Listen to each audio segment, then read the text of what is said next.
Sí, bueno, el ministro nos estaba adelantando, traía la primicia de una serie de proyectos que ya están en preinversión, que pertenecen a diversos sectores, están en educación y salud, digamos como lo más interesantes de pronto, pero también en otras materias. Pero, ministro, una consulta muy breve. Está muy bien esto, esta es una muy buena noticia, que ojalá no sea opacada por otras. Usted sabe, la coyuntura está complicada. Pero antes, este gobierno y los anteriores, Somos un País Minero, nos hablaban a la hora de grandes proyectos mineros. ¿Qué fue de los grandes proyectos mineros en nuestro país, ministro? ¿Se cayeron todos? ¿Se detuvieron? ¿Van a salir? ¿No van a salir? ¿Están en camino? Hay varios, Ricardo, que están ya en camino y ya siendo una realidad. Vienen como encamadas los proyectos y dependen también de realidades internacionales a nivel de la industria minera. Pero parece que entusiasman tanto. Hay varios proyectos. A ver, veamos. Por lo pronto, ampliaciones importantes ha habido en Antamina y en Cerro Verde que están en marcha. Minas que recientemente han entrado en producción, pero todavía están en fase de crecimiento, Toromocho, por ejemplo. Otra mina importante que va a entrar en fase constructiva, ya en fase de producción, que está terminando la fase de inversión, Constancia. Cerca de $2.000 millones de inversión. Otra mina que va a entrar en algún momento del 2016, en el primer trimestre del 2016, están terminando la fase de inversión, Las Bambas, ¿no? 6.000, 7.000 millones de dólares. Entonces, ha habido y hay inversión minera fuerte y va a haber producción minera muy fuerte de crecimiento, sobre todo de cobre, en los próximos 2-3 años, 2016, 17, 18, que le van a dar soporte a la economía. Hay varios otros proyectos que están en cartera en distintas etapas de avance. Quellaveco, por ejemplo, es uno de ellos, ¿no? Tía María, que están viendo cómo solucionar unos problemas. Pero hay algunos que han vendido precisamente, ¿no? Su participación. Hay algunos proyectos importantes. Michiquillay, por ejemplo, pero veamos, ¿por qué venden Michiquillay, Anglo American? Que es el mismo dueño que Quellaveco, es para enfocarse en Quellaveco, pero además ha vendido una serie de proyectos a nivel internacional, porque también hay que reconocer algo. Con la caída de precio de minerales y restricciones de liquidez a nivel de la industria, no tiene nada que ver con el Perú. Así es. Hay, no espacio no tan grande para implementar nuevos proyectos. Y entonces las mineras están escogiendo qué proyectos y deshaciéndose de algunos. Ese fue el caso en petróleo, por ejemplo, nos olvidamos para un buen petróleo es un caso dramático en los últimos meses, pero de nuevo, cuando yo me refería, cuando recién entré y dije, ya no tenemos viento de cola, algunos, incluyendo el expresidente, criticaban. Pero es una realidad. El precio del cobre ha caído 38% a lo largo de este gobierno. El pico fue segundo trimestre del 2011, casi cronometrado ese gobierno, y de ahí ha venido cayendo sistemáticamente. El precio del oro ha caído más de 30%. Países productores de petróleo se habrían librado de este choque negativo porque el petróleo se había mantenido alrededor de $100 el barril. Básicamente no había habido un choque. Por eso países como Colombia, países como México, países como Venezuela, Ecuador, mal que bien, habían podido sostener, aunque algunos comenzaron a tener 1000 otros problemas. Ahora recién, desde hace 6 meses, se ha desplomado el precio del petróleo y efectivamente no queda claro dónde va a terminar esta caída. Va a afectar el crecimiento de estos países también, lamentablemente. A nosotros, por un lado, nos ayuda, porque nos da un impulso al crecimiento. Con la caída que ha habido, nos da un impulso al crecimiento de por lo menos medio punto del PBI. ¿Okay? Ha habido una fuerte reducción esta semana, el fin de semana que hemos hecho como gobierno la semana pasada, de los precios del GLP, del diésel a nivel mayorista. Sí. Y hemos reducido impuestos a las gasolinas y petróleo viene bajando. Impuestos, o sea, reducciones dramáticas que van a inyectar más de 3.000 millones de soles en el bolsillo de las personas, de las empresas, para poder gastar e invertir. Pero lo cierto, sí, también, como dices, Patricia, para aquellos que dependen de exploración y explotación, va a haber algunos proyectos que dejen de ser rentables. En el caso del Perú, yo no sé, eso habría que ver con la historia del Ministerio de Ingeniería que estamos viendo, podría haber algunos proyectos que pudieran dejar de ser rentables. Pero en neto a nosotros nos ayuda, a otros países los perjudica. Pero en el caso del cobre, el oro, obviamente nos perjudica. Somos muy competitivos a nivel de costos de producción, entonces podemos soportar caídas mejor que otros países, pero el contexto internacional para Bolivia no es el mejor. Es el que ya conocemos. Veamos un poco algunos otros proyectos. Y una pregunta que también me parece importante acá es: ¿cuál es el nivel de coordinación con los gobiernos regionales en relación con estos proyectos? ¿Cómo se han coordinado? Hay, a nivel de los sectores, niveles de coordinación bastante finos, digamos, porque varios de estos proyectos requieren de aprobación de los gobiernos. Entonces, por ejemplo, en el caso de vivienda y saneamiento, el sistema de tratamiento de aguas residuales del lago Titicaca. Ese es un proyecto que va a ser vivienda, pero necesita firmar convenios con una serie de municipalidades distritales. Me puedo equivocar en el número, me parece que eran 10 municipalidades distritales y vienen trabajando esos convenios. Ese es un proyecto vital. Es vital para, digamos, tratamiento de aguas del lago Titicaca.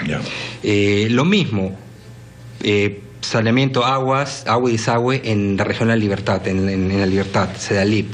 Tienes que firmar convenios. Pasemos al sector educación. Cuando hablamos de colegios de alto rendimiento, tenemos colegios de alto rendimiento en zona norte, centro y sur. O sea, son todos fuera de Lima, la región Lima. Tienen que firmarse convenios y acuerdos con los gobiernos regionales respectivos y los está trabajando el Ministerio de Educación. Entonces, también una coordinación muy fina. Es curioso porque acá yo tengo visión privilegiada de la lista del ministro. No hay proyectos socialmente complicados, digamos, que tengan que tener una licencia social. No vemos, parece la lista elaborada de manera muy inteligente porque, y aquí le hago la pregunta, pareciera que son como para que salgan rápidos y alguien podría acusar al gobierno de estar intentando sacar rápido proyectos. Que de hecho va a haber esa acusación. Así es. A ver, es un estado electoralista. Perfecto. A ver, veamos. Vamos a Nadie pasar. va a Veamos la lista. Dígame, ¿cuál de estos proyectos le suena que es un proyecto que no se necesita? No, claro. Sistema de tratamiento de aguas residuales del lago Titicaca. Claro. Eso nadie lo discute. Agua y saneamiento. Colegios de alto rendimiento.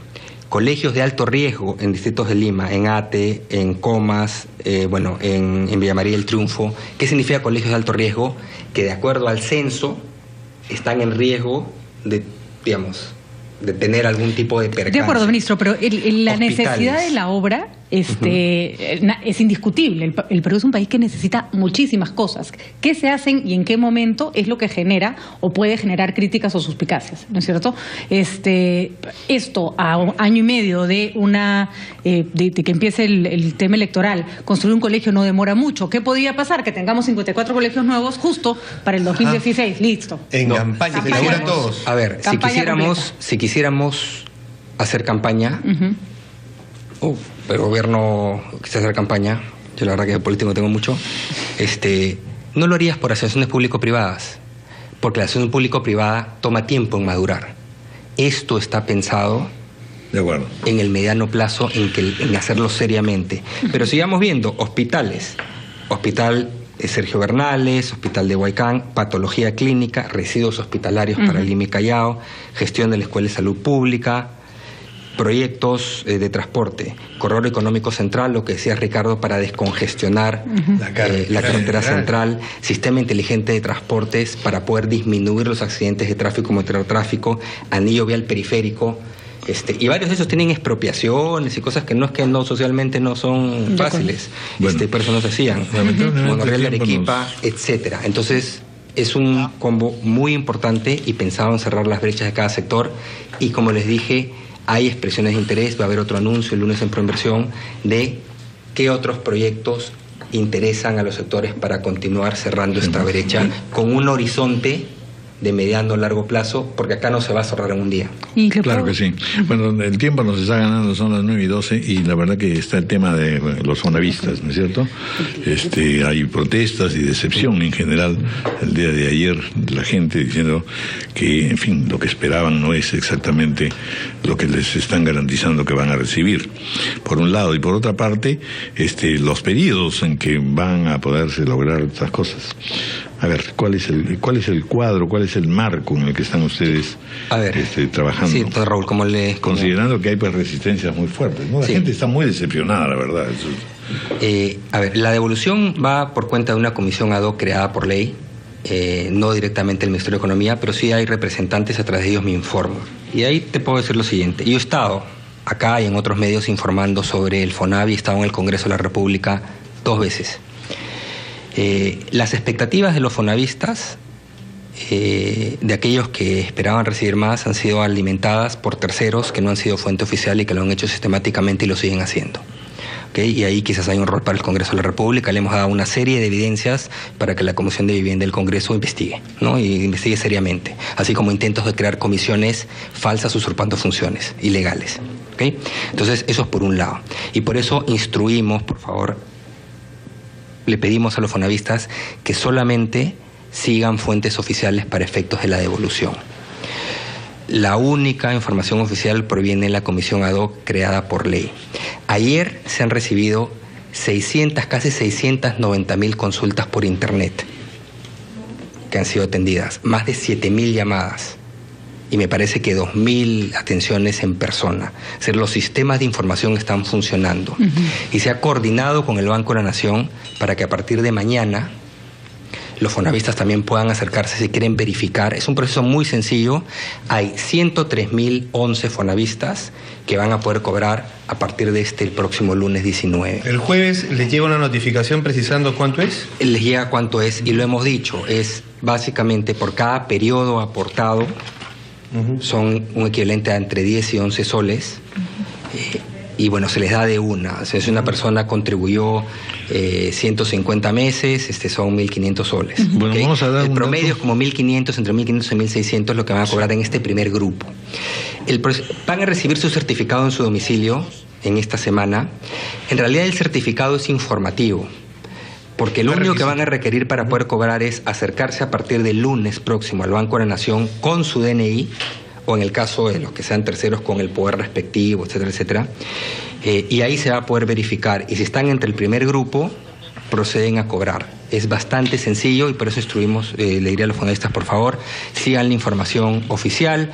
Está en la página web, ha hado comunicados de la Comisión ad hoc. Bueno, tenemos la página web y también sobre el proceso de devolución en un teléfono. Si me permite, es www.fonavi-st.gov.p y ahí van a encontrar la lista de aquellos y el teléfono la primera es el 317-8888. Exacto. ¿No?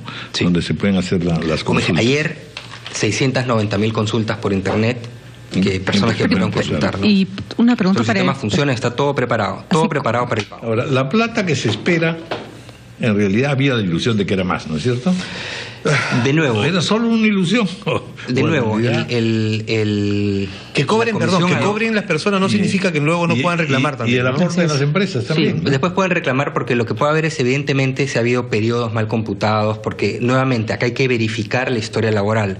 Podría haber el caso de algún trabajador que trabajó 10 años, se le ha podido verificar que son 8 y se le paga por 8, pero puede reclamar y decir, y de ahí se tiene que verificar efectivamente cuál es la información y se podrá hacer eso. Pero esas respuestas son más para la comisión ad hoc, pero lo importante es, promesa del gobierno se pagaba, hubo un fallo del TCE, finalmente con las aclaraciones se ha hecho viable y siempre lo dijimos, se paga apenas esté el fallo.